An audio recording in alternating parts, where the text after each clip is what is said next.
Hi.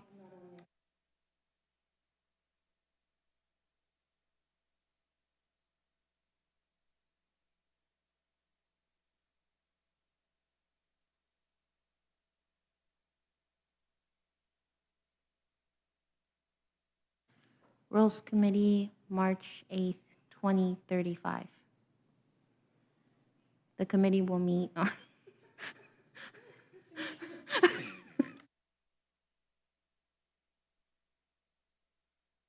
Testing, testing, 1, 2, 3.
Testing, audio check.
Test, test.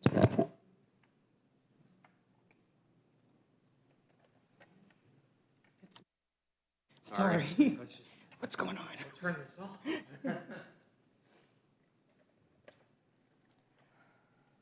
Test, test.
meatballs.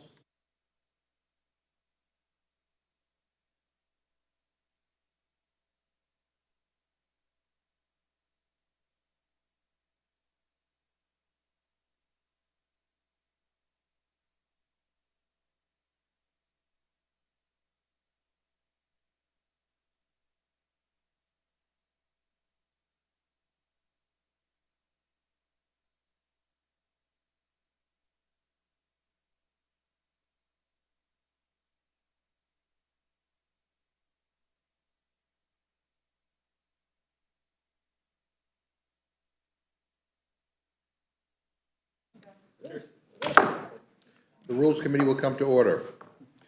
Today, we are meeting on a bill to replenish the Restaurant Revitalization Fund with $42 billion to award grants to eligible entities that previously applied to the program and were unable to secure funding because demand for the program was so high. The measure before us also extends the timeline for shuttered venue operators grant program recipients to utilize their grant awards, and it provides $13 billion for a hard-hit industries award program to help small businesses across the industries and sectors that were hardest hit by the pandemic, but weren't eligible for the Restaurant Revitalization Fund or shuttered venue operators grant program. In my community and across the country, restaurants play a vital role in driving economic growth. They bring energy and excitement to our downtowns. They serve as destinations for people to visit outside the city and encourage visitors at nearby attractions. They are anchors for our community and gathering places for friends, family, and neighbors.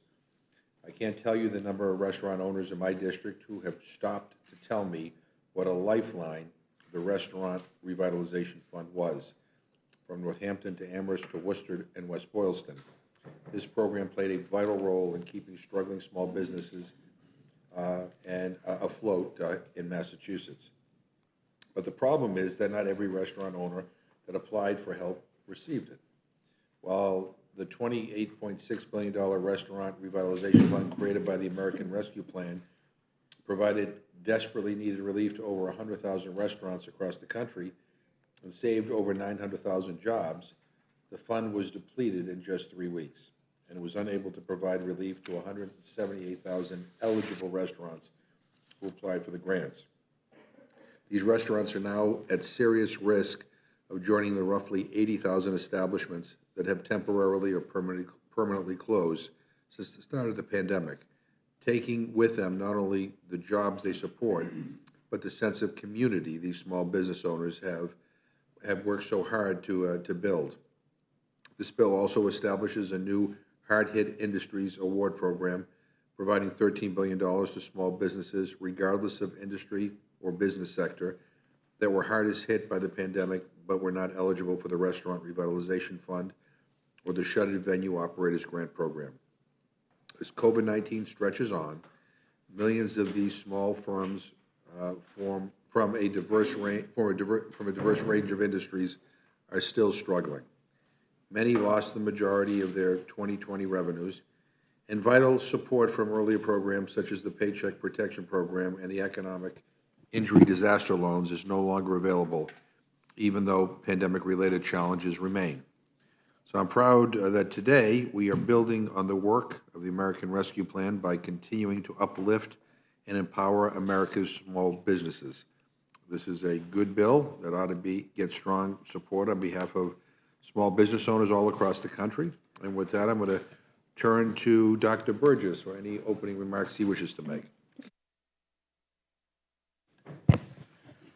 Thank you, Mr. Chairman. First off, I want to welcome our witnesses here today. Well, Mr. Chairman, if I could first, let me just ask you a question. I keep hearing that something has happened over the Senate. Are we going to meet a third time this week on whatever comes out of the Senate, or is this the end of the line for this week? Unclear. I mean, my hope is that whatever comes out of the Senate, I think you're referring to the COVID relief package. I mean, if we can get 60 votes over there, I'd like to think that we can maybe bring this up here, either under unanimous consent, which is probably a possibility, or under suspension. But if not, we will come back, because that's obviously an important issue that hopefully there's bipartisan consensus that we ought to move forward. So that's the best answer I can give you. Very well. I understand the limits of not knowing what the Senate's going to do. Well, I do want to welcome our witnesses here today, and I'm anxious to hear from both of you because of the business at hand is the Restaurant Revitalization Fund and then a newly created Hard Hit Industries Program. This bill authorizes $55 billion. My understanding is that that is offset with funds that are recovered from funds that shouldn't have been spent in the first place, but I'm having a hard time following that logic. So it looks like it's $55 billion of deficit spending in this bill. I also am at a loss to explain to anyone why the $340 billion, which the Congressional Budget Office said remains in the top 20 programs that were overfunded in all of the coronavirus rescue packages, the $340 billion that remains unobligated in those top 20 accounts. I don't understand why perhaps that would not have been a source for the funding that would be looked to offset this spending. But the fact remains, we all know that pumping additional billions of dollars into an economy that is already showing stressors from inflation, an inflation rate, quite honestly, Mr. Chairman, is higher than most Americans have seen in their lifetime. You and I are perhaps old enough to remember the inflation in the 1970s, but most Americans have never seen inflation rates of 7, 8, 9, 10%. So that is going to be a shock for them. So we do need to be careful about our spending. So look, we all get it. Our economy suffered greatly during the pandemic. The good news is the economy was in better shape than people realized going into the pandemic. It has recovered more significantly than people thought it would. It truly is and was a V-shaped recession. So the real answer is letting businesses get back into operations as they see fit and do not continue to bedevil them with rumors of shutdowns and variants and that sort of thing. But I am looking forward to hearing what our witnesses have to say today, looking forward to the ideas they're willing to share with us, and I'll yield back. Well, thank you very much. Gentleman yields back. I'm happy to welcome Chairwoman Velasquez and Ranking Member Lukemeyer. We're delighted that you are both here. I now recognize the gentlewoman from New York, Chairwoman Velasquez, for any opening remarks. Thank you, Chairman McGovern, Ranking Member, and members of the Rules Committee. Thank you for the opportunity to testify in support of the Relief for Restaurants and Other Hard-Hit Small Businesses Act of 2022. This bill will provide $42 billion to replenish the Restaurant Revitalization Fund and $13 billion to create a separate industry-neutral relief program for small businesses that have been hard hit by the pandemic. As you know, Congress created the RRF last March under the American Rescue Plan to help restaurants stay afloat during the pandemic. The program was able to aid more than 100,000 small independent restaurants. Approximately 177,000 restaurants did not receive awards due to the funding shortfall. Since then, restaurant owners have made it clear that they need relief. Nearly every day, my office hears from small businesses saying that they were counting on a grant and that the RRF money will make a world of difference, that they are holding out hope, but absent more relief, their survival is not assured. To that end, this bill will replenish the RRF, providing much-needed and long-awaited assistance to hundreds of thousands of restaurants across the country. For those small businesses that were not eligible for the RRF or the Shutter Venues Operating Grant, this bill will establish a separate $13 billion hard-hit industries award program. This new program will target those small firms with the greatest pandemic-related revenue losses, firms with fewer than 200 employees and revenue losses of at least 40%, will be eligible to receive awards up to $1 million. Rather than pick winners and losers, this fund makes companies in any industry, including gyms, travel, and live events, eligible for economic relief. It is important to note that the cost of these two critical programs will be offset by fraudulent funds that the federal government has recouped from the small business pandemic relief programs. In other words, bad actors who defrauded the government and the taxpayers out of funds intended to help struggling small businesses will pay to replenish the RRF and stand up an industry-neutral fund for small businesses.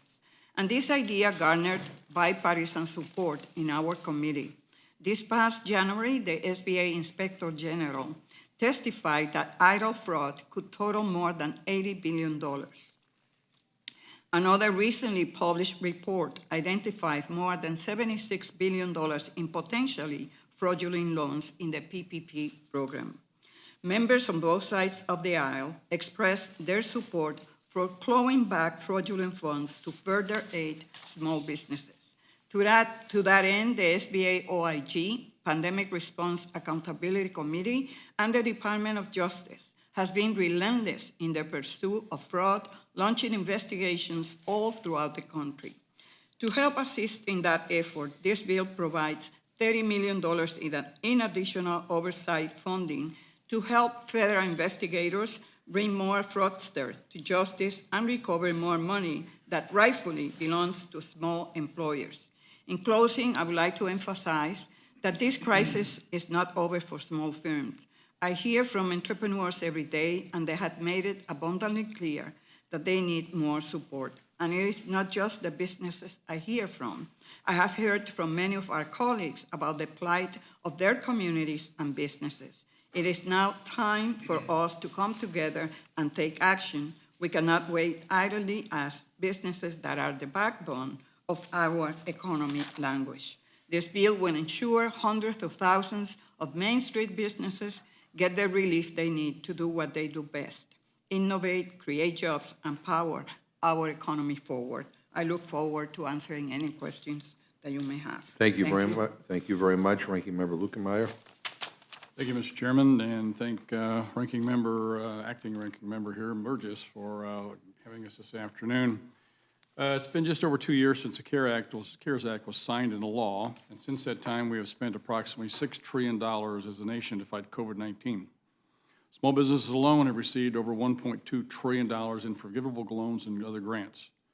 Said another way, small business ecosystems has had an injection of over $1 trillion of easy money. These numbers are staggering, yet here we are again debating more money and more relief in the form of grants. And while we're sitting in Washington deciding whether to provide more money to certain industries, our nation is experiencing price shocks that have not been felt in over 40 years. Inflation is burning through our nation at a rapid pace. From food and shelter to gas and energy, prices in every category of life are increasing exponentially with no end in sight. American families feel this pain, businesses feel this pain, and the nation's smallest firms feel this pain. In fact, small business owners are reporting that their number one problem is inflation. Unfortunately, injecting more money into the system will simply fuel the fire of inflation. My colleagues on the side of the aisle continue to spend now and think later when it comes to COVID-19. They are failing to grasp that injecting more money into our system will further fan the flames of inflation. It doesn't matter that our nation as a whole has learned much more about this pandemic. We've learned how to safely go about our lives. Small business owners are some of the most innovative and nimble enterprises in America. They can pivot quickly, and most importantly, they can adapt to any situation with speed.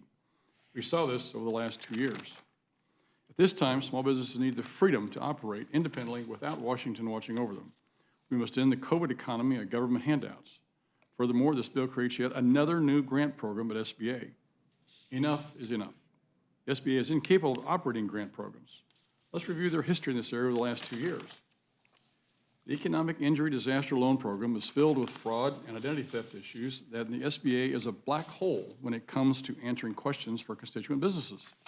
The IG report indicates, as the chairman just indicated, that there's roughly 30% fraud in this one program, which is a combination of direct loans and grants. similar to what we're trying to do here with this new program. It's a system of grants. How can we continue to give them the ability to oversee these programs, administer these programs, when they haven't proved they can do it right with the past programs? Mind-boggling. There's also a program here that, the second grant program that was put together was the Shuttered Venue Operators Program. SVOG was signed into law in December 2020. Disappointingly, and after long delays, the SBA attempted to launch this program in April. Right before it went live, the SBA's Inspector General sent out a warning signal. Did the SBA listen? No. They went ahead anyway, and with hours, the program crashed. The program then took another 2 more months to launch. This was unacceptable. Do you think the SBA has learned their lesson and can be able to put this program in place within a few days, a few weeks, a few months? I have no idea. Their track record indicates it's going to be a disaster. The last program that they put together was the Restaurant Revitalization Fund. I'd like to remind everyone this program was woefully underfunded. However, more shocking was the fact that the Congressional Democrats, the Biden administration, and SBA prioritized certain businesses over others. They picked winners and losers with American taxpayer dollars. It was so bad that courts declared this program unconstitutional. I repeat, this program was declared unconstitutional and was stopped. So this bill does fix that problem, but in the meantime, you had 177,000 people, businesses that applied for loans that were prioritized out of the ability to get it, even though they may have been in front of the line of some of these other folks.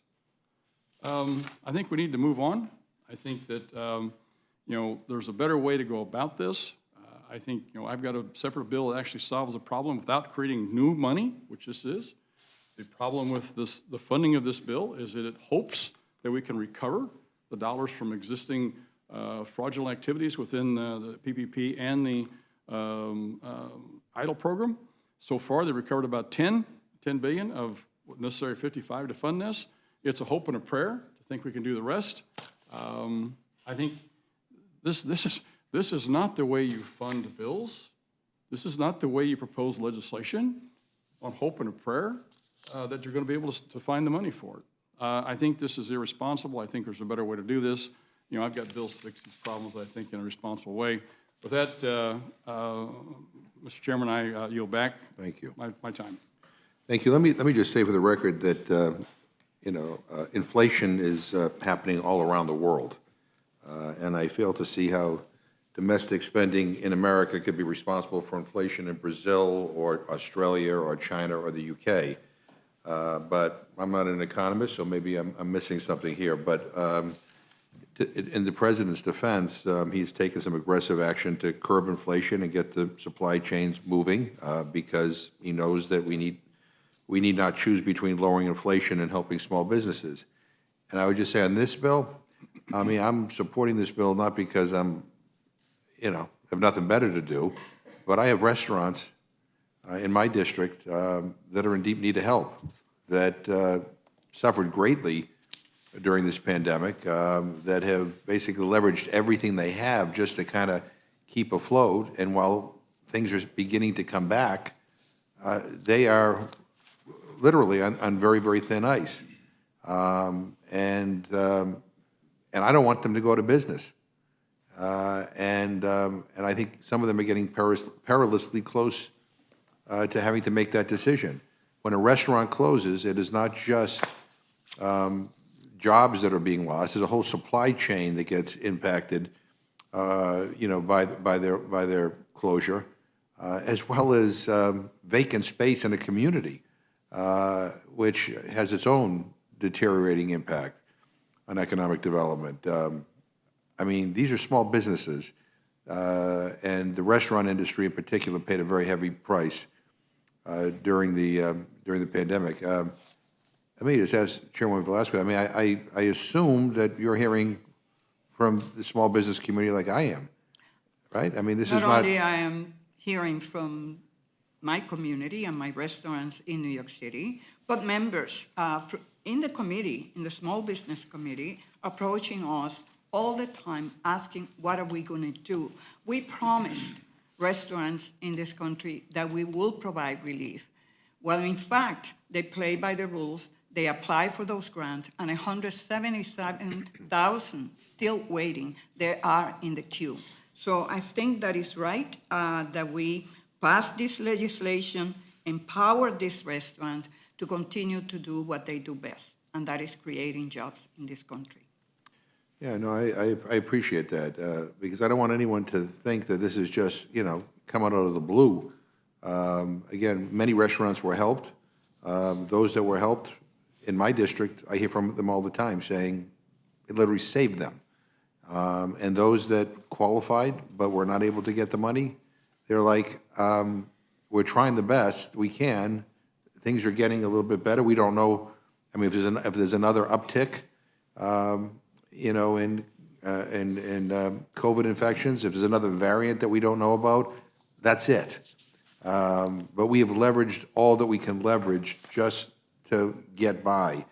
And so in any event, I mean, people have to make their own decisions as to how they're going to vote on this, but I'm happy to yield to the distinguished gentleman from Texas. Thank you, Mr. Chairman. For the record, I'll point out, I'm not an economist either. I'm a simple country doctor. But as we began debate on the American Rescue Plan some 13 or 14 months ago, we actually had writings from Larry Summers, who was the Treasury Secretary of Bill Clinton, who warned us about funding the money in the American Rescue Plan.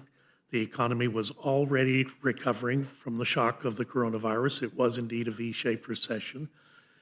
It was emerging, and his concern that he voiced at the time was pumping another $1.9 trillion into an economy that was actually well on its way to recovery is likely to lead to the very situation that we find ourselves in today. Ranking Member Lichtenmeyer, let me just ask you, I mean, I obviously have restaurants in my district that I represent who fell into that category of applying for the Restaurant Revitalization Fund.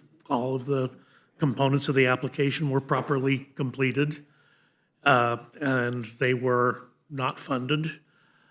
What assurance can I give them if this bill passes? What assurance can I give them that now their application will be taken seriously and funded, or were they perhaps excluded from that unconstitutional provision that you referenced?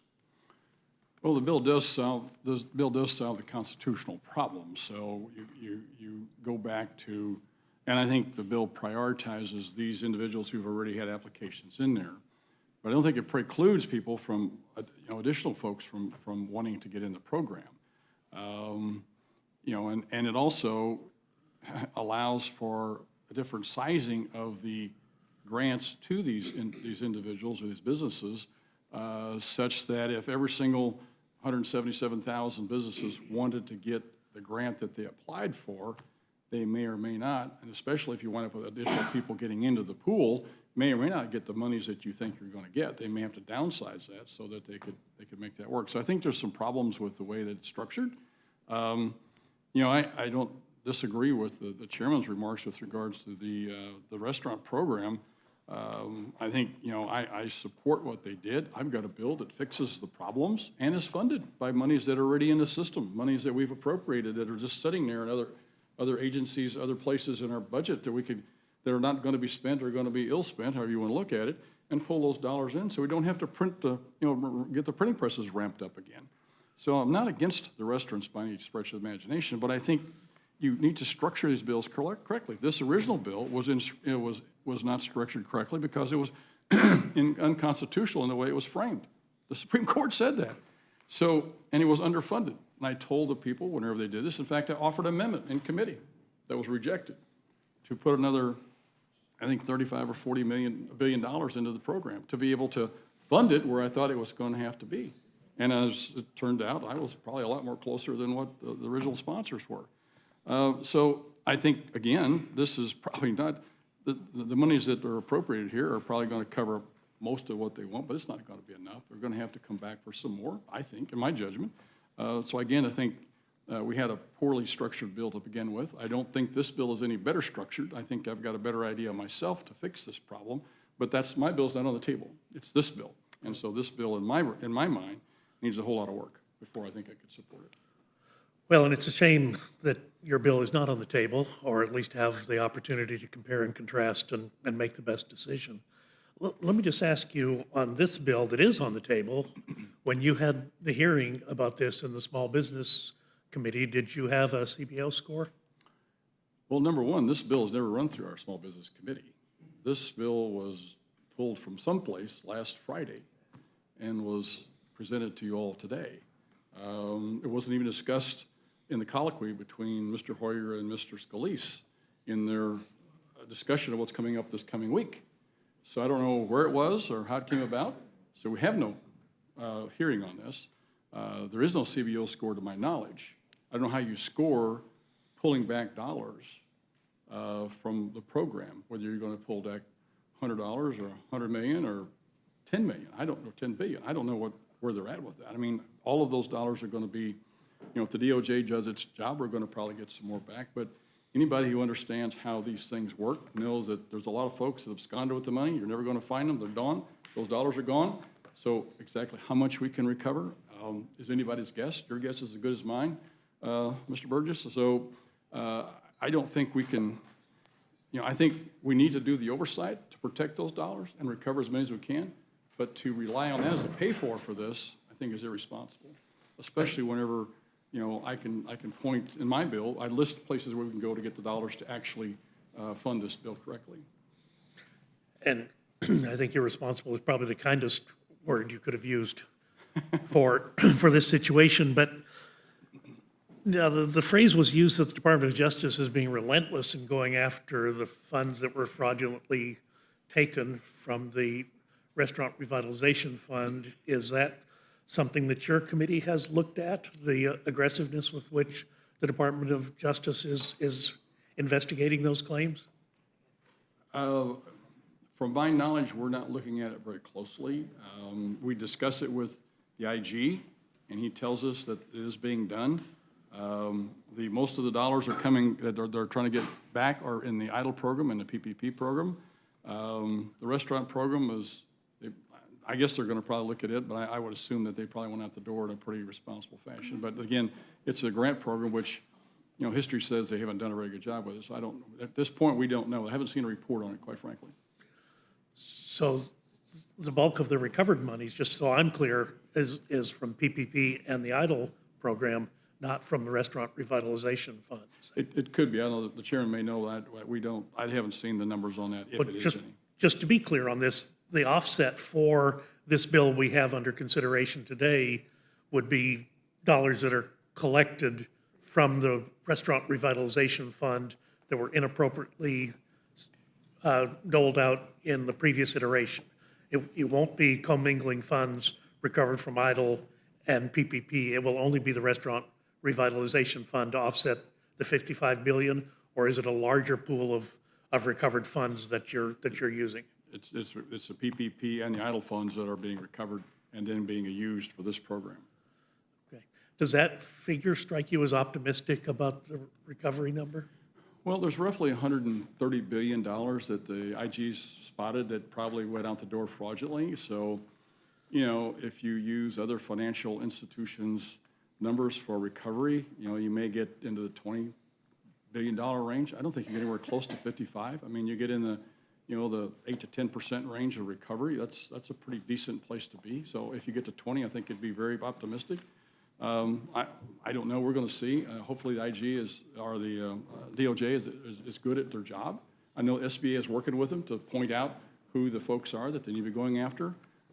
But again, these people a lot of them are pretty good at their business of defrauding folks, and they abscond with these dollars and they leave the country or they leave the area. They've used identifications, whether it be their social security numbers, business addresses, business ID numbers that are not valid, not real, and they weren't checked in a way that they could be, there's a trail back to them, so they could be anywhere in the country, in the world with those dollars, or the property they used to buy whatever with these dollars that they took. So, and I think it was your statement earlier on that the Small Business Administration does not have a good track record for administering this type of program. Did I understand that correctly? Yeah, and it's very alarming. I mean, if we've had a couple of different reports from the Inspector General with regards to this. Both times they've indicated there was, in the idle program alone, there was roughly a 30% fraud rate on this. And, I asked the question, this is why I'm very concerned about setting up a new program.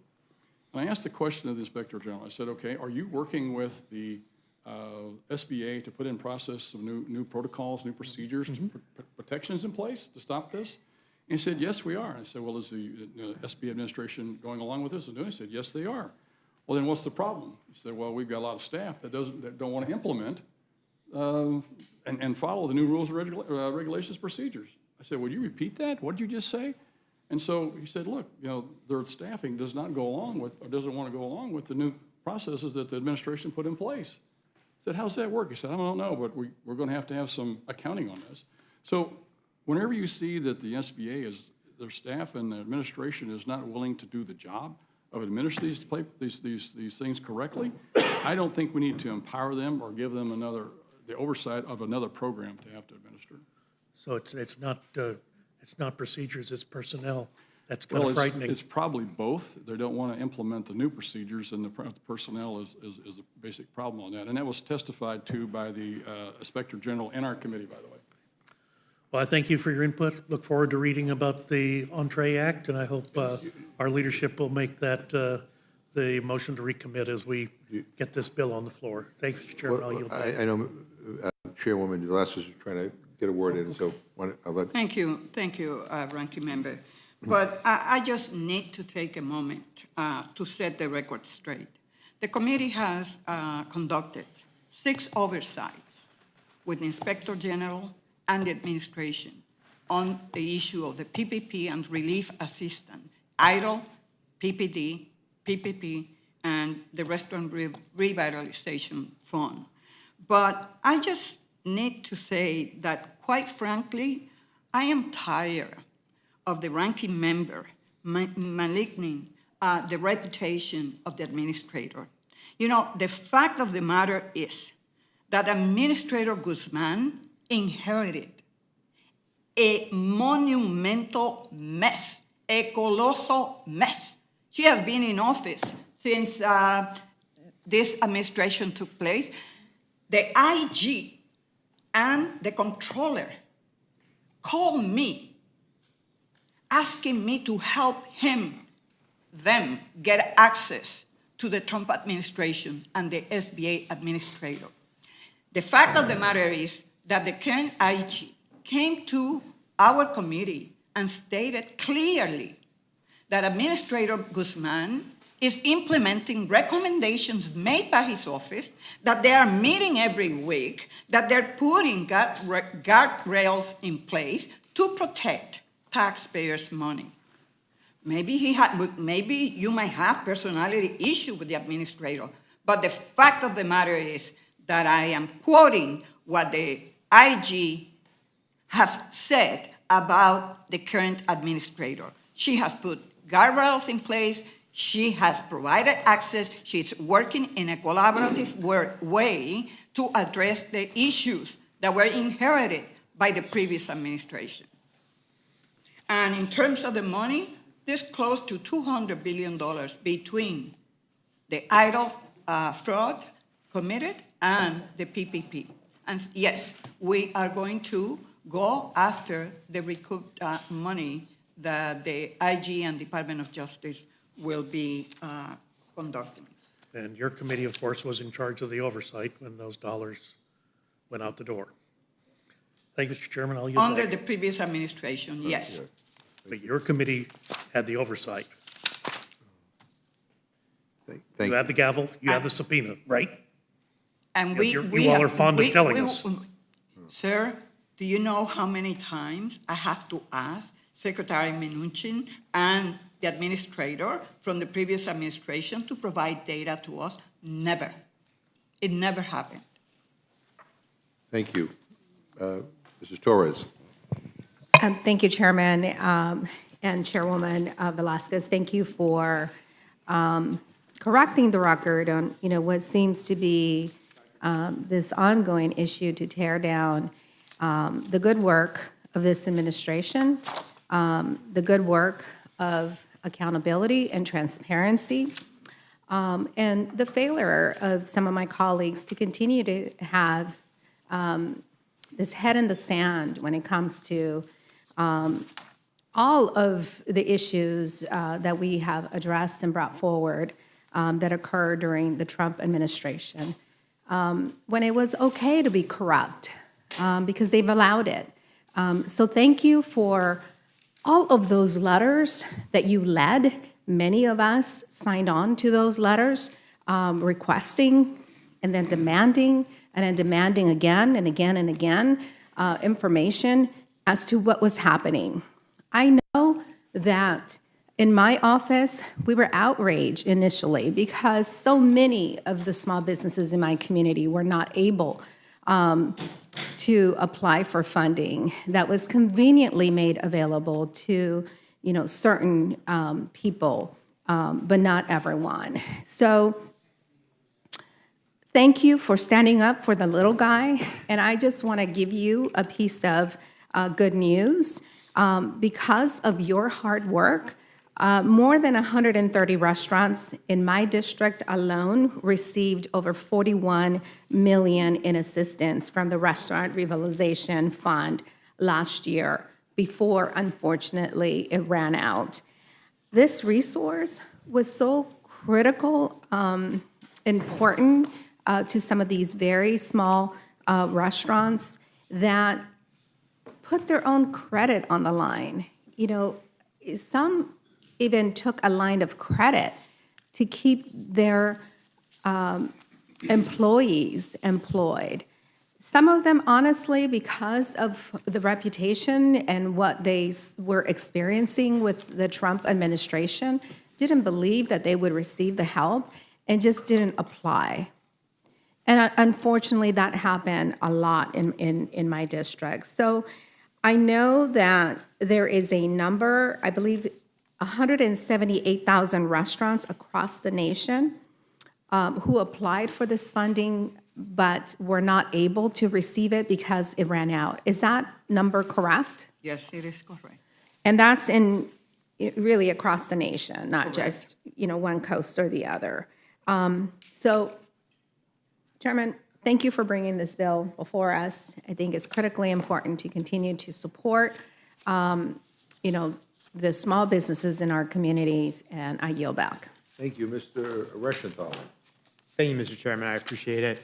Ranking Member Lukemeyer, do you have anything you'd like to add? I know there's been some exchange. If you have any thoughts. I don't know where to start, but, the ranking member's number of 200 billion, I'm not sure where that comes from, because the IG report said there's roughly 90 billion out of 290 billion United program, that's 90. There's roughly 5%, I think 5.2% of the PPP program of a $900 billion program, that's roughly $45 billion. So you're looking at roughly $135 billion that, and whatever, the restaurant program, if you pull something back from that, it's only 28. So there can't be $200 billion available to try and go after here. May I ask, did you say the ranking member yourself, or were you addressing the chairwoman? Not Chairwoman, I'm sorry. I mean, if I said that, I misspoke, I'm sorry. Ms. Torres made a comment a minute ago about appreciating the chairman's letters and getting responses to them. Just to give you an idea of our problem, I got response from the SBA to a letter for request for information last May. I got it just last week. And we had a hearing about about a month ago now. And all of the letters that were sent over the period from April through July suddenly had all their answers appear the day before the meeting. During the hearing, we made comment on our side about the lack of response from the SBA.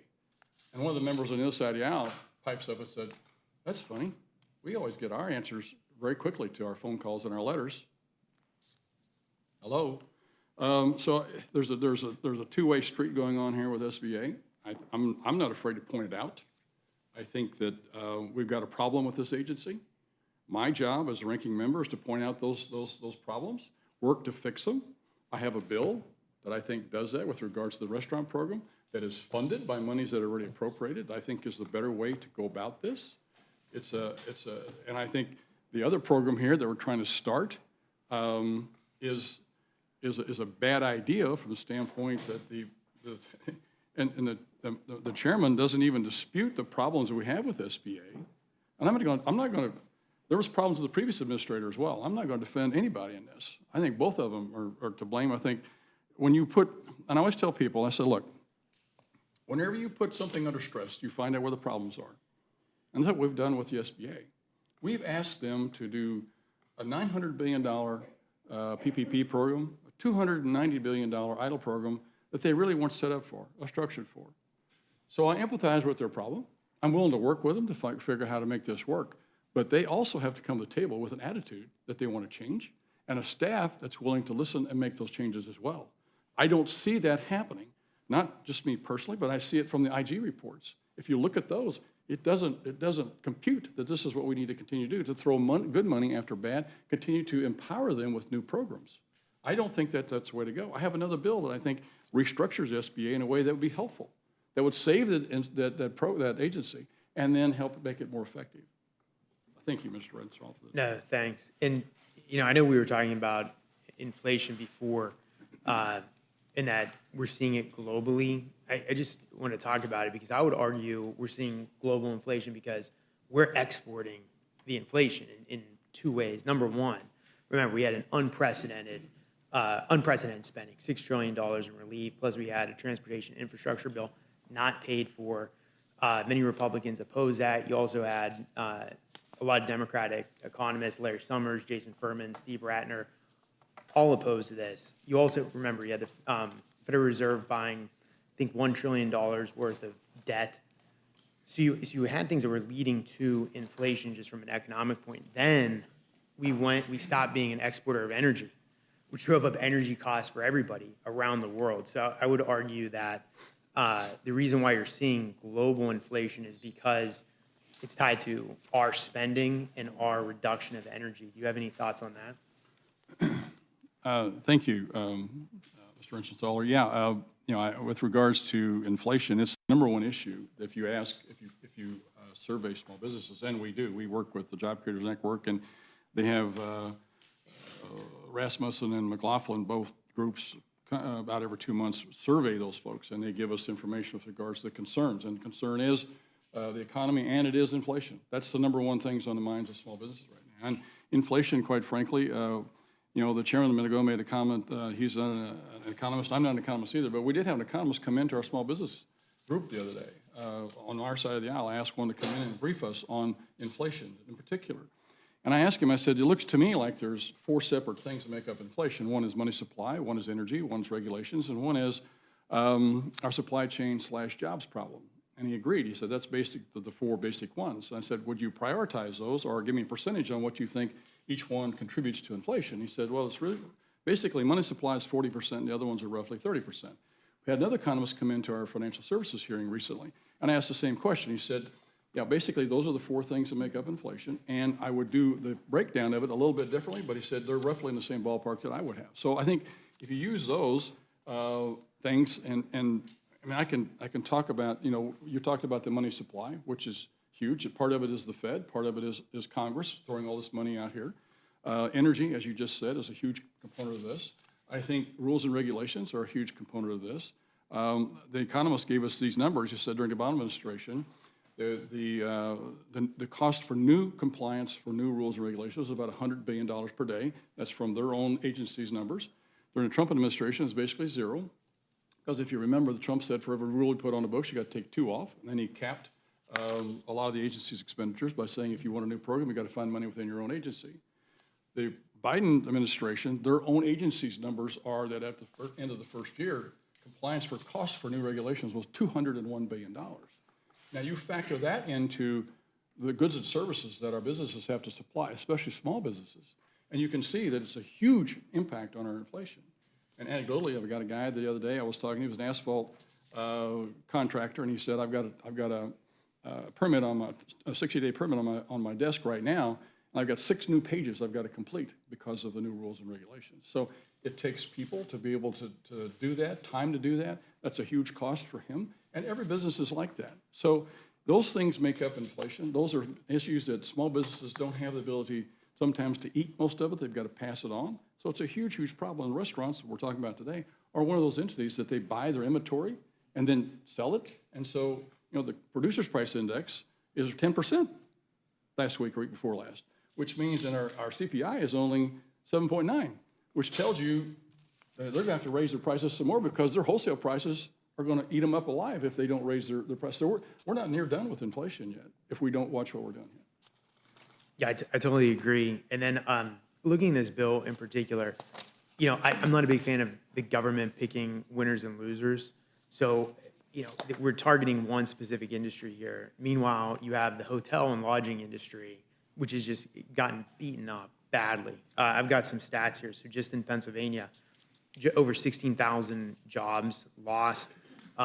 Collectively, hotel operators lost $2.9 billion with a B, and the state lost out on revenue to the tune of $427 billion. I mean, that industry really paid the price on this. Do you have an issue with this bill just selecting restaurants as opposed to other sectors of the economy? Well, it's two-pronged. Remember, there's another 13 billion here that are hardest hit industries. So the hotels could fit under that category. Any other industry, you've got minor league ballparks that are standing in the waiting line. There's a bunch of industries that want to get in line here for this next tranche here. And so it begs the question now, where do we stop? I mean, which group, if they fell through the cracks with PPP, if they fell through the cracks with EIDL loans, are they going to be able to get this? And if this doesn't work, is there going to be another program to fix the folks that fell through that crack? I don't have a good answer for that. I think that's all of us together collectively have to make that decision, whether we want to continue to find ways to help all of us. We're basically 2 years past the time of when this pandemic hit. I think many businesses are either back on their feet or they're gone. And I think maybe there's a better way to help them. If you can lower inflation to let them be able to keep their dollars, don't tax them to death so they can keep them and reinvest, I think those are better solutions. Thanks, I appreciate it, and I yield back. Yeah, thank you.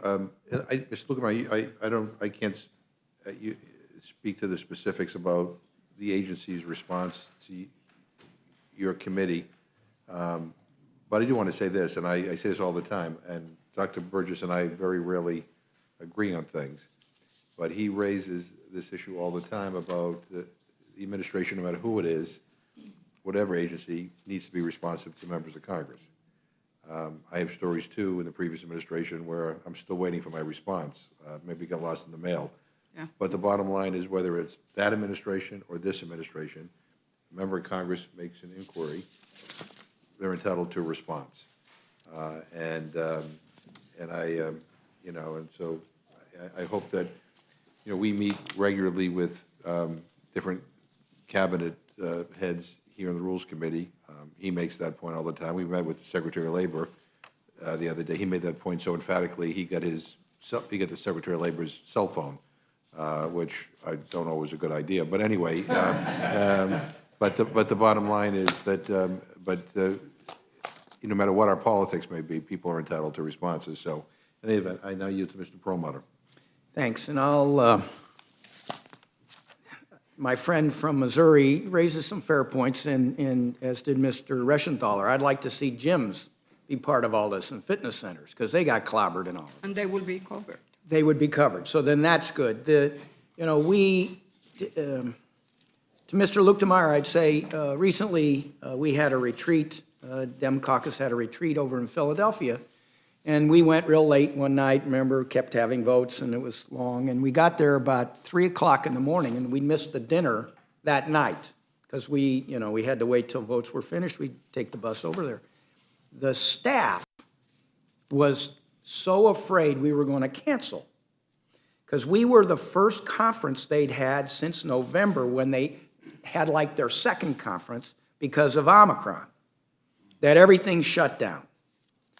And so this hospitality, the food industry, gyms, I mean, they've been hit the hardest and really haven't had a chance to recover. And I guess that's where I'm coming from, because I have a lot of the same concerns that you do, Mr. Lukemeyer. There is pressure, inflationary pressure. But I do want to kind of add the other side of all that, because that's not the only thing going on the economy? Economy is down to 3.6% unemployment, lowest in 40 years. Unemployment dropped 5.3% since February this year, dropped 40% since last March. It's gained almost 8 million jobs since Donald Trump lost the election. Gross domestic product is up 11.8% since Donald Trump lost the election. That's the fastest growth in 40 years. Housing starts are up 6.8% since January. Housing is up 25% since Donald Trump lost the election. Exports are up 6.8% since the end of the year. Exports are up 19.5% since Donald Trump lost the election. I usually add the stock market because the stock market was up almost $18 trillion since Donald Trump lost the election. But because of the raise in interest rates to try to cool the economy down a little bit, we've lost $2.5 trillion since January as interest rates have risen. So, I appreciate the gentleman's concerns about inflation. That is on the minds of people.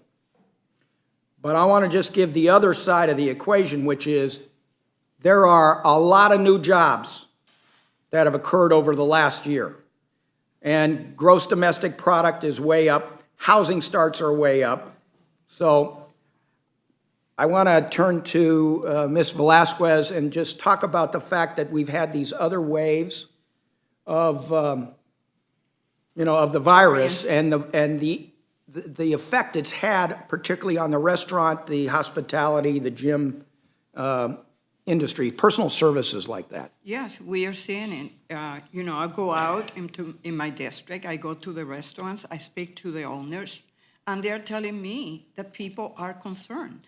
They need to have certainty and peace of mind, consumers, to be able to go into a restaurant, to be able to go into a mall. And so we should not make the mistakes that we have made in the past. Right now, we must recognize that the Small Business Administration is a small agency. And here we tasked them with an incredible task of dealing with trillions of dollars to be able to provide access to those that were suffering, small businesses in our country.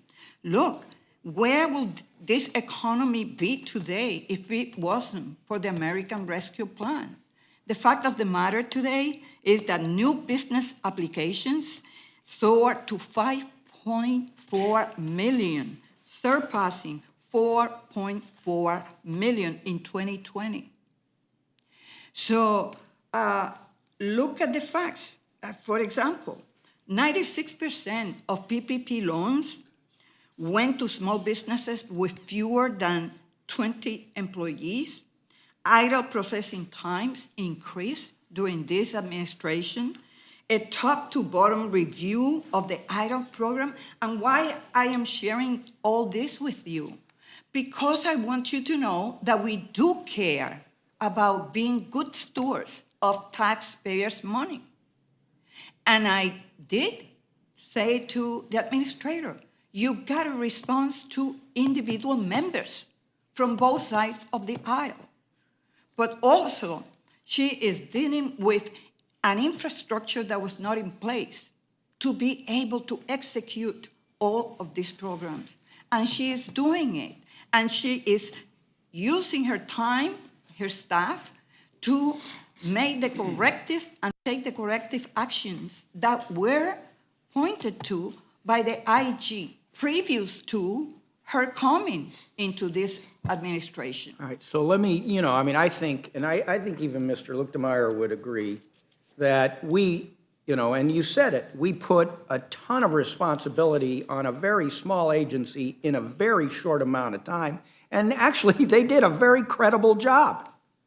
I mean, it could have been a total disaster, and they did a pretty darn good job, and we put a lot of responsibility on them. So the last thing I want to say is since the interest rates have started going up, and since we've kind of reacted to the Putin increase at the pump, we've seen, at least in Colorado, housing prices are tapering off, and we've seen gas prices begin to taper off.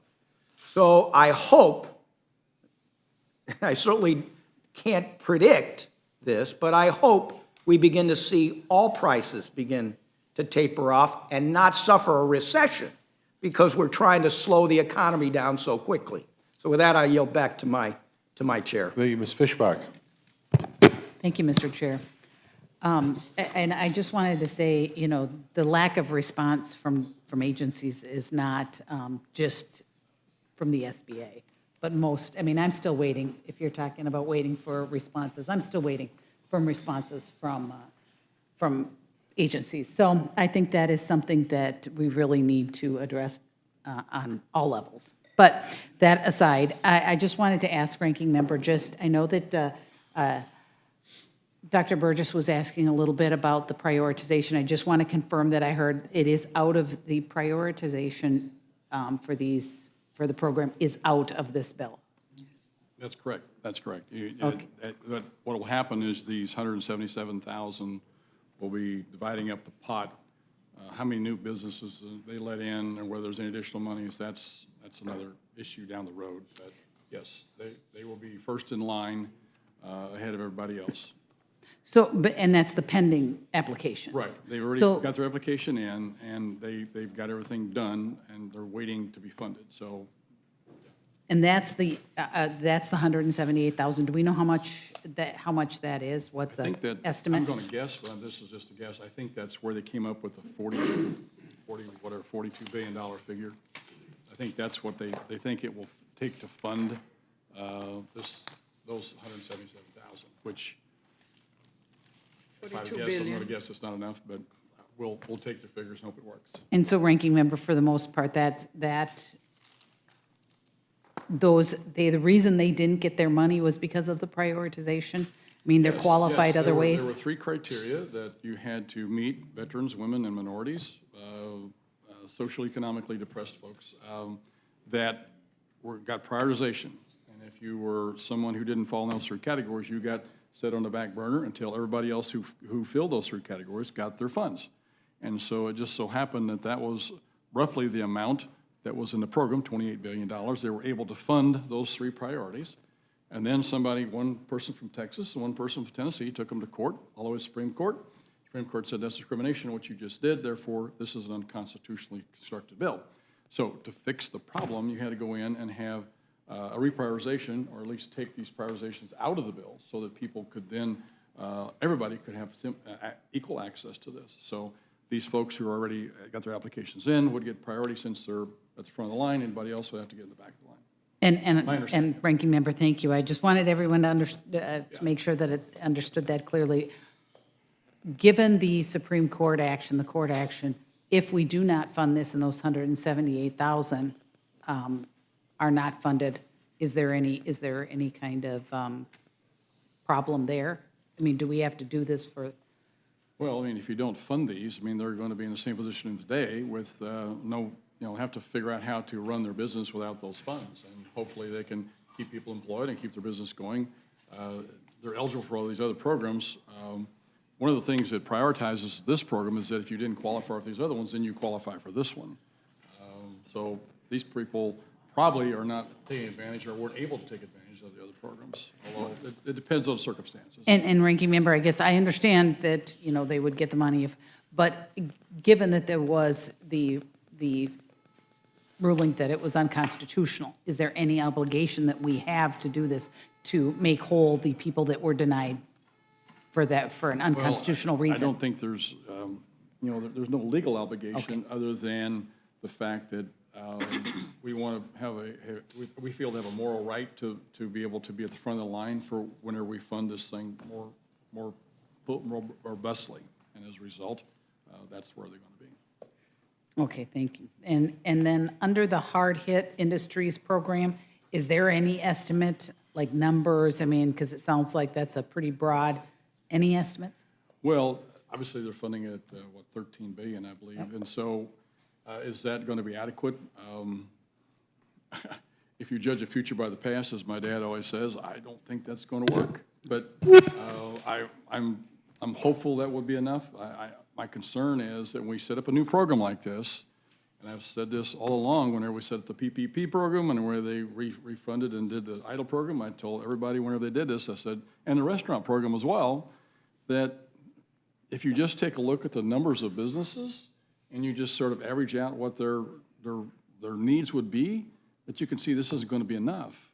And so I told the folks when they were doing the PPP program initially, I said, you're probably about 50% of where you're going to be because the way it's structured, you're going to have some more people standing in line because this isn't going to be enough. And sure enough, I was in the ballpark. Same thing with the restaurant program. I said, look, we tried to offer an amendment in committee that said, hey, I think it was $35 billion, if I'm not mistaken, $35 billion to try and put some additional funds in this because I didn't think it was going to be enough.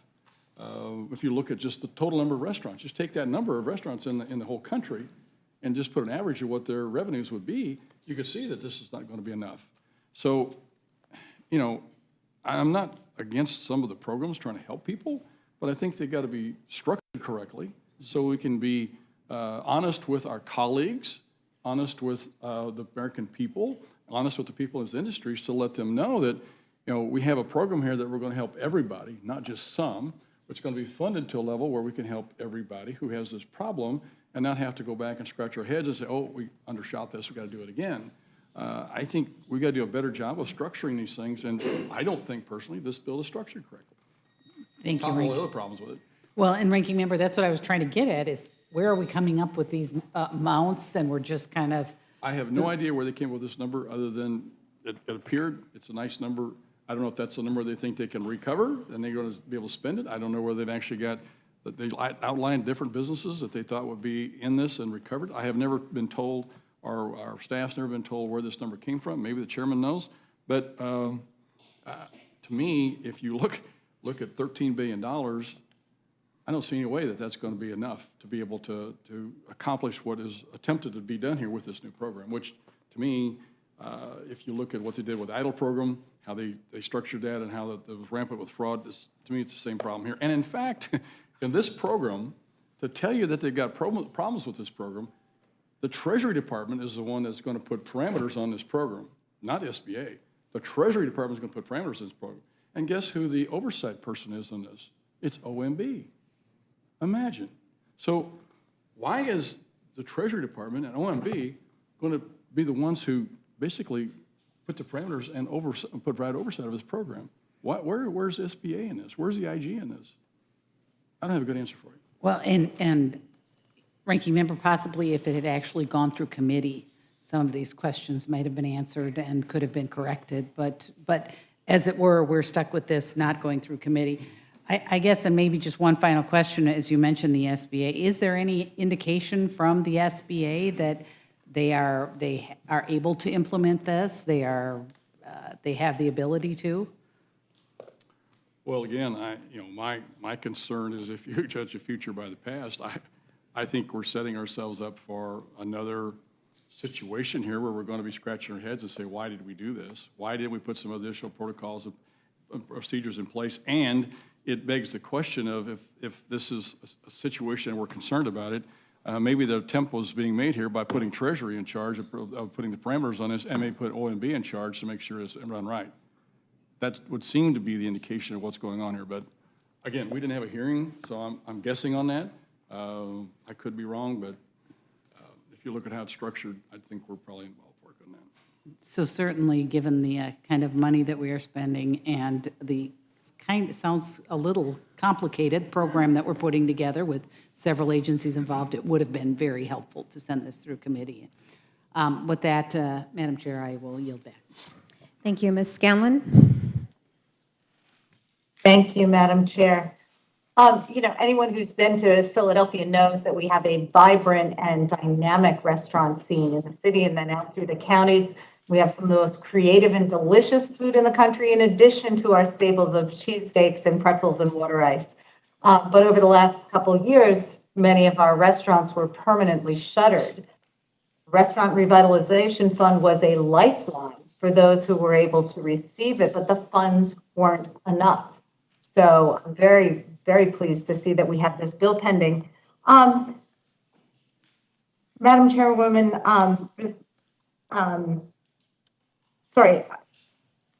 we've just heard some discussion about how the program needs to fund everybody. But isn't that why the funds have been targeted in this go-round? Because everybody wasn't funded initially? So the $42 billion is based on the $177 billion, 177,000 applicants that are in the queue. And based on the size of grants that were given the first time, we came to the conclusion that $42 billion will cover the 177,000 that play by the rules and apply for those grants. Okay, and in the subsequent iterations of the Paycheck Protection Program and the restaurant program, Small Business Administration was deliberately pushing money towards smaller entities, weren't they? Can you explain why? Yes, Yeah. Thank you for that question. This was to give an opportunity to small firms, especially the smallest of the small businesses, that play by the rule, that did everything that they were asked to do and didn't have access to the PPP or the idle money. So this time around, and we heard Secretary Mnuchin when he came before the committee and testified that 42% of Black businesses shut their doors for good, and that we needed to do something to prioritize female businesses, veterans businesses, and minority in underserved community. And that is exactly what the administration did. When they were taken to court, the court ruled, and that issue has been settled. So now they will follow first come, first serve. Okay. We've heard some complaints about being unable to get information from the Small Business Administration, but in fact, under the prior administration, the Trump administration refused to supply the information about how it was administering the Paycheck Protection Program until a dozen news organizations sued them, and a federal judge ordered them to reveal the loan data. Isn't that right? Well, not only did the Trump administration didn't provide access to the data, but the IG and the Office of the Comptroller reached out to me to help them to see if we could do anything and express to the administrator how important it was for the IG and for the Office of the Comptroller to do their job, to have access to their data. In terms of responding to individual letters, I think that the ranking member just mentioned that just the other day, he got an answer from the administrator, and I'm happy for that. I didn't have any of my questions or my letters being answered by the previous administration. Thank you. Yeah, we found the release of the data when it finally came to be really important in helping us do oversight. There were a number of questions about loans that were given in the region I represent, and we were able to follow up once that information was supplied. But the big take from that release of information was that most of the loans up until that point had gone to larger and chain operations. So, we appreciate your efforts to try to balance the scales here or level the playing field. And I look forward to voting for this when it moves to the floor. Thank you. I yield back. Mr. Morelli. Thank you, Madam Chair. I just want to thank the chair for bringing this bill to us. I have met with countless restaurant owners who continue to feel the effects. Some are starting to come through and things are getting a little better, but they have huge issues to deal with from the pandemic. Many have gone out of business altogether. And you see the impact that that's had not only on those businesses, but on the employees who counted on those employment opportunities. And so, and what this also addresses is the fundamental unfairness of the number of restaurants who applied, qualified, were on the lists, and were unable to be awarded the dollars. So the other thing I'd observe is I feel a little bit, and I think you mentioned this, Madam Chair, is that 2 years ago, when we were facing this unprecedented crisis in this country, and we collectively made decisions in the CARES Act and subsequent legislation, ultimately the American Rescue Plan, to put out unprecedented amounts of dollars to uplift American families, American businesses, that, in my mind, I said this at the time, there's going to be disparities, there's going to be issues, and the best we can do, we had a decision to make, either make a decision in the short term to try to help as many people as we could, recognizing that there would be challenges, or make the decision not to help anyone until you get a perfect program and you get perfect accounting. And so I think we made the right decision. I think history will bear out that the decision we made to help families, to help businesses, to help states and localities, all the things that we did, our healthcare systems, frontline workers, I think history will prove that it was the right decision. And I think, now and over the next several years, we'll continue to look at where dollars need to be reclaimed, where do we need to make adjustments, how do we make this better?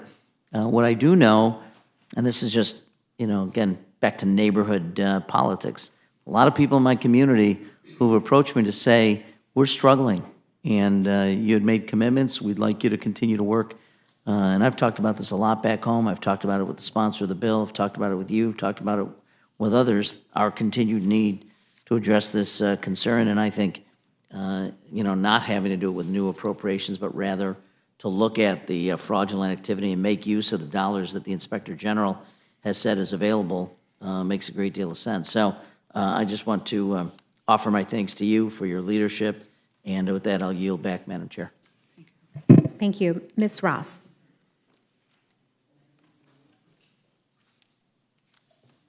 Thank you, Madam Chair, and thank you so much to Chairwoman Velasquez for bringing this forward. Since the COVID-19 pandemic began, the restaurant industry has experienced monumental losses. As other industries have begun to rebound, only a fraction of restaurants and small businesses have been able to make up for the losses incurred due to the pandemic. The original $28.6 billion of the Restaurant Revitalization Fund was vital in helping over 100,000 restaurants and saving 900,000 jobs across the United States. Unfortunately, the funds only lasted 3 weeks, and over 178,000 eligible restaurants that applied for grants did not receive the help they needed, many in my district. 42% of businesses that did not receive the grants are now in danger of filing for or have already filed for bankruptcy. Just last week, I met with my good friend, Chidi Kumar, who owns a vibrant restaurant in my district in Wake County, North Carolina. Year after year, Chidi has been considered for and won awards, including the prestigious James Beard Award, for being one of the leading chefs in the United States. His one restaurant. But no matter the accolades, she and thousands of other restaurant owners are still struggling to stay afloat.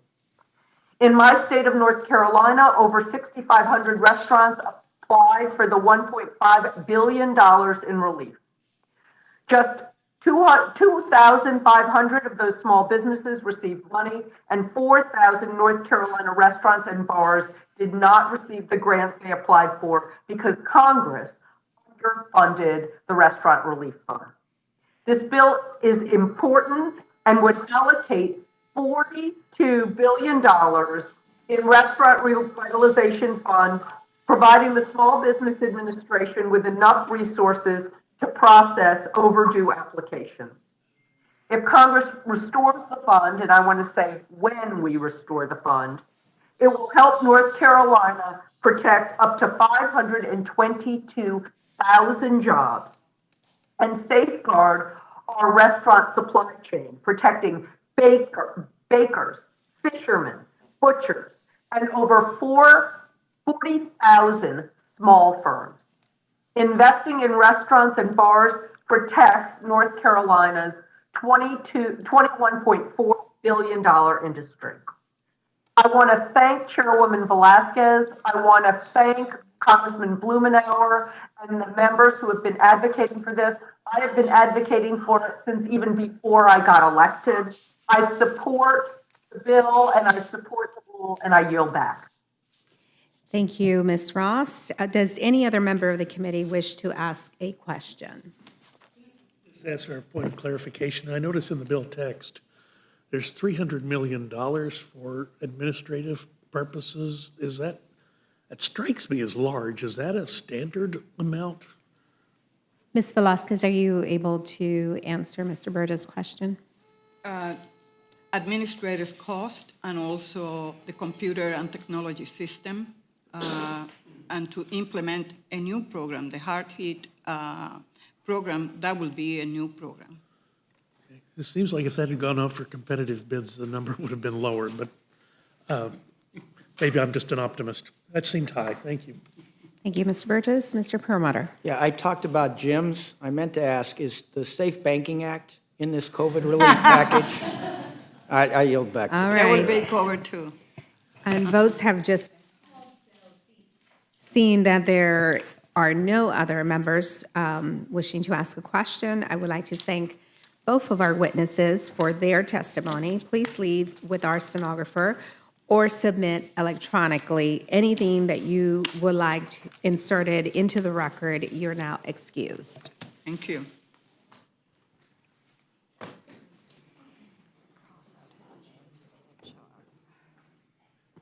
And now I would like to welcome our next panel to testify on amendments to H.R. 3807. Okay. We got to get going. You bet. Congressman Mike Quigley, please. Hey, man.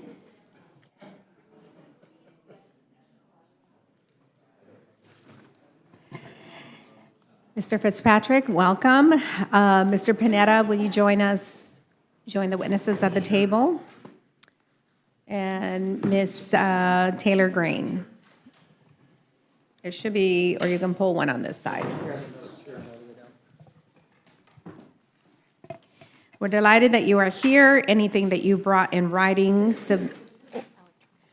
or electronically submit to rules documents at mail.house.gov before the conclusion of this hearing, and without objection, be entered into the record. I now would like to recognize the gentleman, Mr. Quigley. Thank you, Madam Chairwoman, member and members of the committee. 2 years ago, governors across the country, Republicans and Democrats alike, ordered certain industries to shut down in order to halt the spread of COVID-19. Some industries were allowed to reopen earlier than others, but many of those industries that reopened last were then hampered with operating under severe restrictions. These are not businesses indirectly harmed by the public's response to the pandemic. These are businesses directly harmed by the government's response to the pandemic in the protection of public health. In most of our districts, we heard the same refrain over and over again: restaurants, bars, and gyms. These industries are a select few, and the fitness industry is among them. Before the pandemic, the fitness industry numbered more than 40,000 businesses, 80% of which were small businesses. Whether it's a small gym, yoga studio, or Pilates center, these are Main Street businesses that foster health, wellness, and fitness. They are found in almost every community in this country. Today, more than a quarter of these businesses are closed. 80% of the small business facilities that remain are struggling with the impact of the shutdowns and the operating restrictions. In dealing with these circumstances, which they found themselves in through no fault of their own, these businesses had to take on new debt in order to stay open. Yet, despite the disproportionate burden they have carried and the essential service that they provide, gyms and fitness facilities have yet to receive any dedicated federal aid. Other disproportionately affected businesses, like the restaurant industry and the live events industry, have received direct aid. Good, they ought to have it. They ought to have it, and the American small gyms and fitness facilities ought to have it too. Restaurants, bars, and gyms. We cannot leave them behind again. That's why Representative Fitzpatrick and I have introduced this bipartisan amendment to provide dedicated relief funds for our gyms and fitness facilities.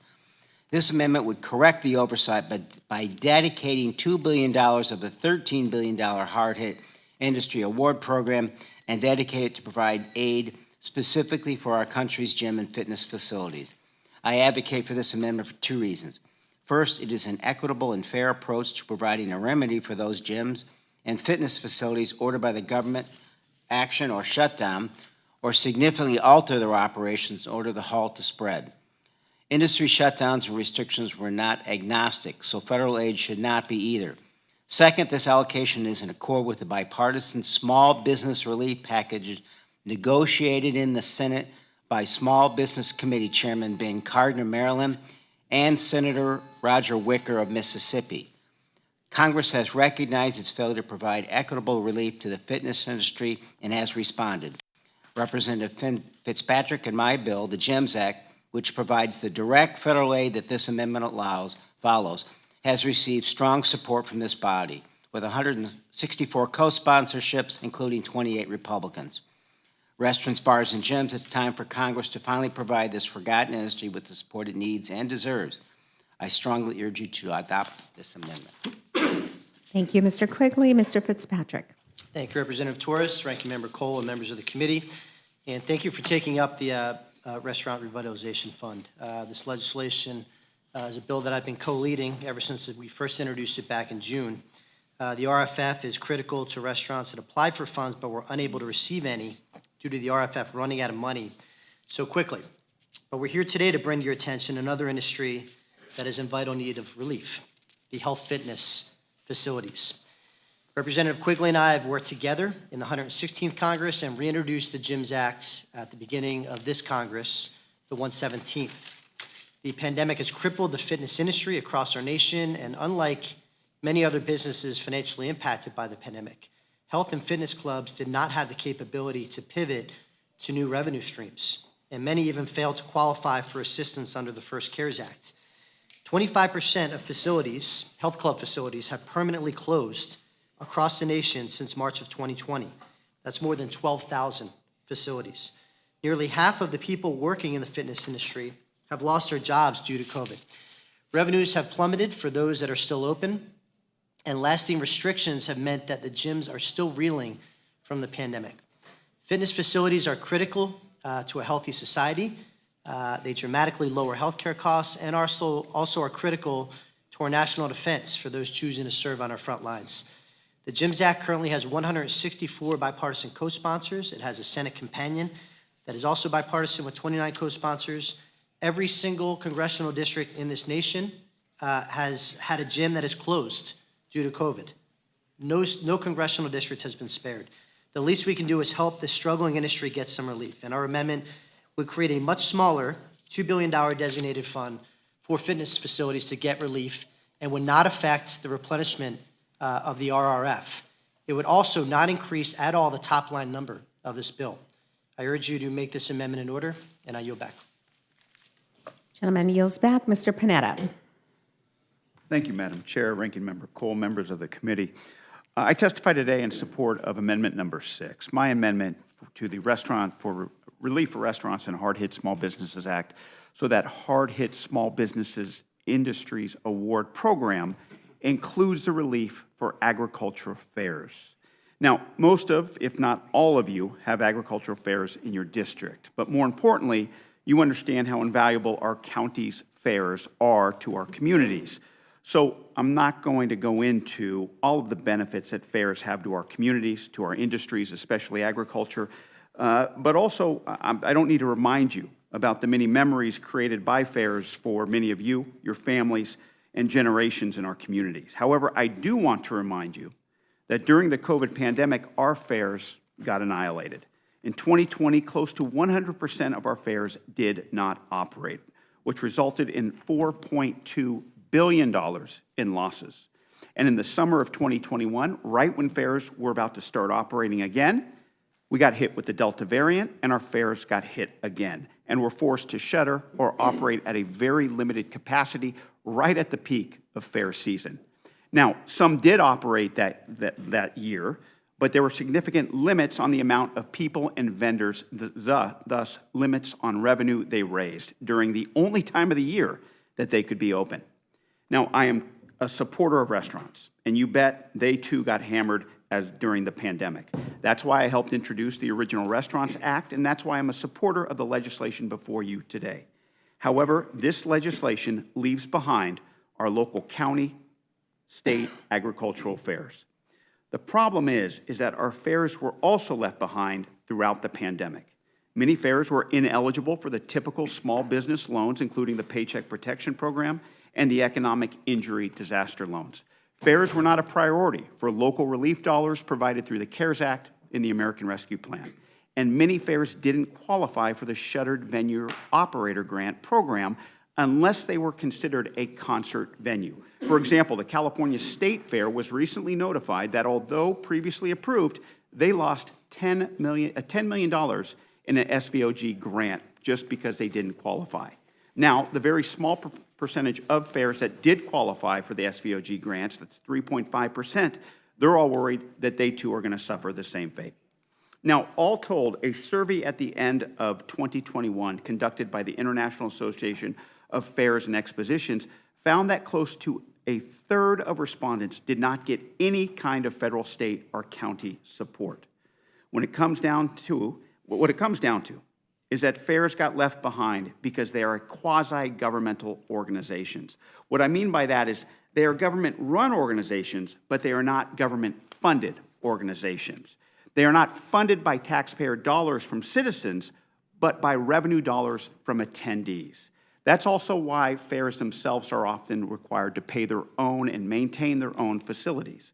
For example, Monterey County, the fair in my district, one of many in my district, needs to replace 6 of 7 exhibit hall roofs over the next 3 years. However, without revenues from the past 2 years, the fair is falling further behind, and that means that parts of our community are going to fall behind. See, what was highlighted during the pandemic is that fair facilities are used for more than just fairs, especially during times of emergencies. During the pandemic, they were used for many emergency services like drive-through food banks, testing and vaccine centers, or as emergency shelters during extreme weather events or natural disasters. And not just for people, but in my district, during the devastating fires up in the Santa Cruz Mountains, the fairgrounds were used for refuge for livestock. Now, our fairs did all of that without any normal revenue-generating events and without any federal funding. These are just some of the reasons why during the pandemic I authored the Bipartisan Agricultural Fairs Rescue Act and then introduced it with Representatives Billy Long of Missouri, Mike Levin of California, and Dan Newhouse of Washington. This legislation was also introduced in the Senate by Senator Tina Smith of Minnesota and Roy Blunt of Missouri. The bill would authorize $500 million in grant funding each year of the pandemic emergency for agricultural fairs. This legislation was brought to hearing in the House Agricultural Committee, passed unanimously, of course with bipartisan support, basically demonstrates Congress's concern with fairs. Today, however, I'm not speaking in support of my legislation, but I am speaking to you to support my amendment so that fairs can be eligible for some federal relief. The problem is that just because fairs have that organizational connection to states, counties, and other local governments, it doesn't mean that they have that financial connection. I want to stress that. Yet because of that connection, they're excluded from the hard-hit small industries award program that's in the legislation before you. So they're literally left in limbo, and that's not fair to fairs. It's not fair to our communities. So I'm asking you to make my amendment in order so that agricultural fairs can qualify for this relief because of what little revenue and little relief that fairs received during the pandemic, because of all that fairs do for during emergencies, including during the pandemic, and because of all that fairs do for our agriculture, for our communities, and for not only the generational memories that's created, but for the future of our families. And with that, I urge you to adopt my amendment, amendment number 6. Well, Mr. Panetta, if you want fair, you should come to the LA County Fair. Ms. Taylor Green. Thank you. I think the biggest thing we should be talking about is how it's government intervention and government shutdowns is what hurt our restaurants and our fitness centers. I'm glad to hear people talk about that as a former gym owner. You see, it's all the government shutdowns, regulations, COVID rules, vaccine requirements, masking requirements, and continued bailout after bailout after bailout is why our restaurants are hurting. There were over 20 million jobs lost in 2020 from COVID shutdowns. That was our government forcing people to go home. 2 of my college-age kids lost their jobs because the businesses they were working at could no longer afford to keep them there. So the problem for restaurants right now is several things. The supply chain has not returned back to normal. They're unable to get paper products such as plates, cups, straws, labor. Labor's difficult. Labor's coming back, thankfully, but labor costs a lot more. People are having to hire people that show up late, and they're having to thank them for coming in, and they're having to pay them more money to show up. The other problem for restaurants is food cost. With rising inflation, food is unaffordable. It's making it very difficult not only for people at the grocery store, but for restaurant owners as well. So I propose, instead of more bailouts and more continued government intervention, as we have coming with the $10 billion bipartisan COVID Supplemental Appropriations Act, which is emergency funding for future COVID and future vaccines, because COVID forever, I guess. But the point I'm making is my amendment would strike the entire text of H.R. 3807 and insert the We Will Not Comply Act, H.R. 2317. This amendment would prohibit any entity engaged in interstate commerce from discriminating against a person on the basis of their COVID-19 vaccination status. That's very important for people going to work, people also being customers to go in and out of restaurants. Prevent any federal funding from being used to force a person to receive a COVID-19 vaccine. Block any federal funding to an educational institution that forces individuals to receive COVID-19 vaccines as a condition for attendance or participation in any academic or extracurricular activity. Ensure that a person discriminated against may sue for damages. Also, since we're talking about future COVID, we should affirm that no person can be required to be vaccinated for COVID-19 in order just to obtain or renew a passport. And with future COVID and more money planned to be spent on it, we should require that the Secretary of Transportation to block domestic air carriers from denying a person access to a flight based solely on their COVID-19 vaccination status, and express the sense of Congress that Jacobson versus Massachusetts should be overturned. That decision held that a state had the power to vaccinate individuals against their religious and constitutional rights. No state should have the right to require mandatory vaccinations against religious and constitutional objections.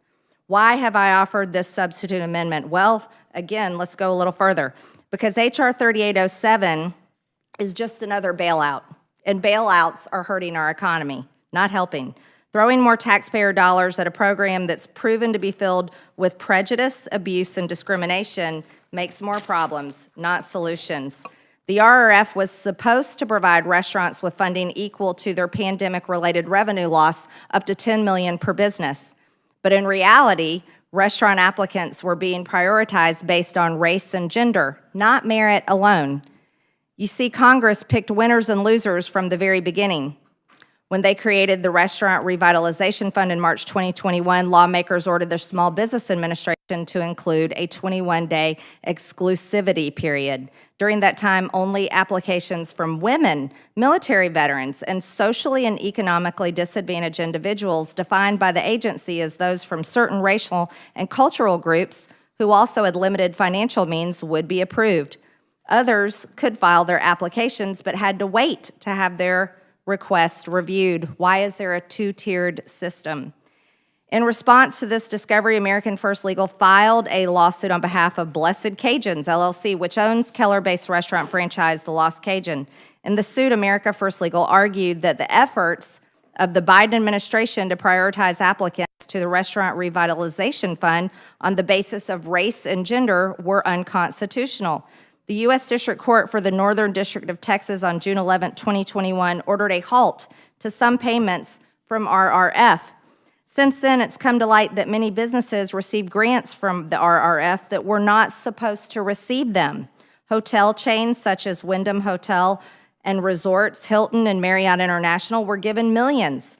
In fact, 11 hotel locations under Hilton and Wyndham banners received a total of $24 million. That equates to roughly $2.2 million per location. That's not helping small businesses, small restaurants. Ruth Chris Steakhouse parent company, Ruth's Hospitality Group, received nearly $6 million from the RRF. Wow, what a bailout. That didn't help the small restaurants in my district, unfortunately. So it's clear to me that rather than protect the rights of ordinary Americans, the continued interest of Congress is making sure that Americans are continued to be discriminated against based on vaccine status, and then also based on gender or race or whatever identity that we want to put in these bills. But instead, we should be stopping and doing all those things and keeping the government out of the economy and out of businesses. And the best way to do that is to never shut down again. Let business run, let customers go in, and let people be able to continue on with their supposedly great American lives. So with that, I yield the remainder of my time. Thank you very much, everybody. I walked in late. I apologize. I had a previous meeting. I heard government shutdown, and the last time we had a government shutdown was when Trump was president, Republicans were in control of the House and control of the Senate, and it was a terrible, terrible moment in our history. I hope we never have that again. But I have no questions. Mr. Cole, anybody have any questions? Any questions on this side? Thank you all very much. Our witnesses stood with us through a pretty long hearing, and we appreciate you coming, and these are all important issues that you brought before us. I hope all their amendments are made. We are grateful to all of you. Thank you very much. Is there anyone else who wishes to testify in H.R. 3807? Hearing none, this closes the hearing on H.R. 3807. Without objection, the committee stands in recess, subject to the call of the chair. And we'll send an update on the time of reconvening as soon as we figure it out.